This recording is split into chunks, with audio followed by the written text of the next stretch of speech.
teu palasi ani o teu sepe e na tau fia whakahahatu hana tau pihiwa i te maoia sa tau Petero Sanere ko tau whangana mai. Tai, lua, tau no.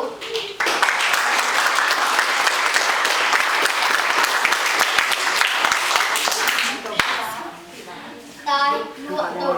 Sangato Petero Sanere ne tupui ai whalani se visiona ko tu whakahahane i te korone ui ko kue te tupui ana matua na ngalere no taki mua o tau i te rotu katolika mo whaleri ki tana tama ko puperi tana tau whitu ko tana tama i ne na whekau Karula koe o tau hi manu ko te mauri anga o tātou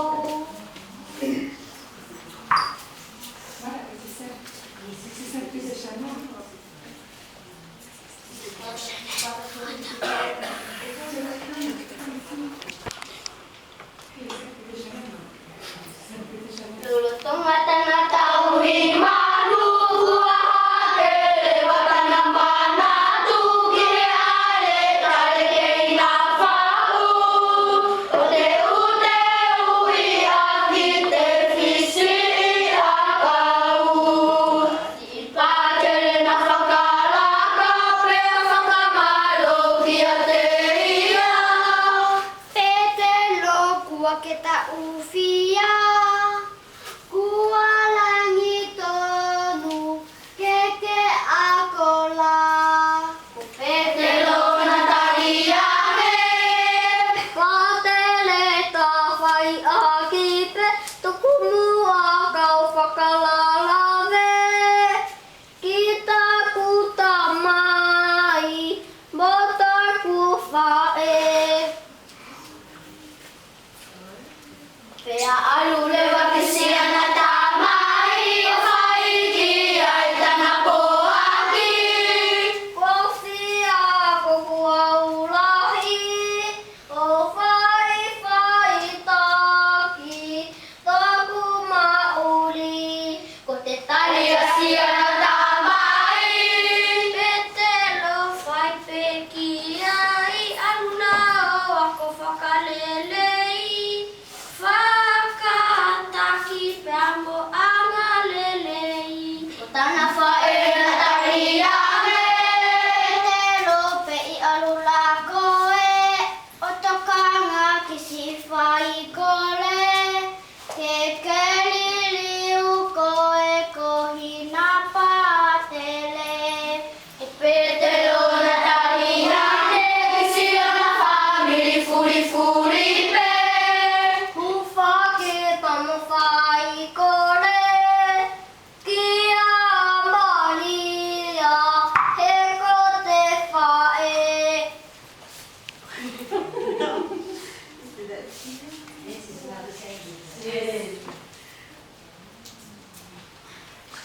Opo petana alo se kora to tana peni mo tana kau ke pawea hiri kisi ona fofona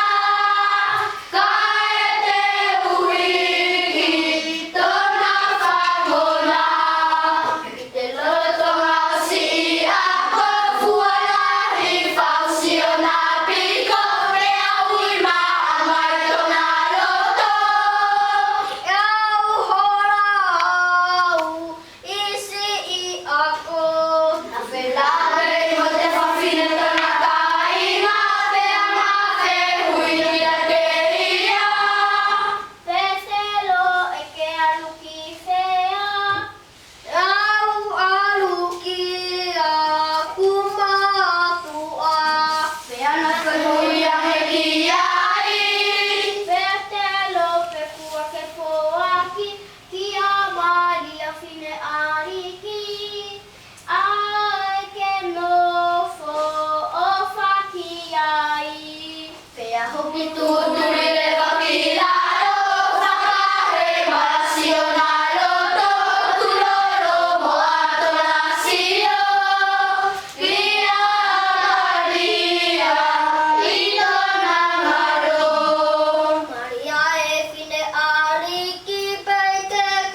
Tale wa kuni uri di kosiona kuwa ta foti metara kuwa papite mai isi aulo mai tarani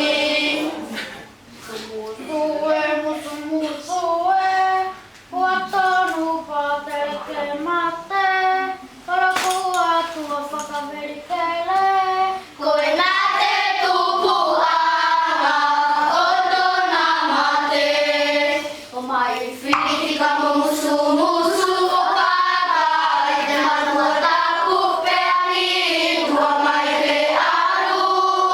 pea peta i fiti kasiona ulu pea tokare bako patere o mai ni toto sionara e kentu ufakausia kepe mali e fua ilo kumante Pesianare ako musu ito na itauta isiona niya o nafai kay mauri futuna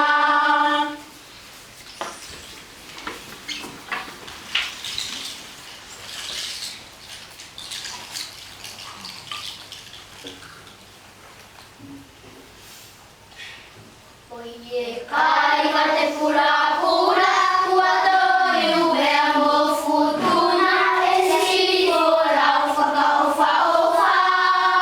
tanu mai ai kelo tu katolika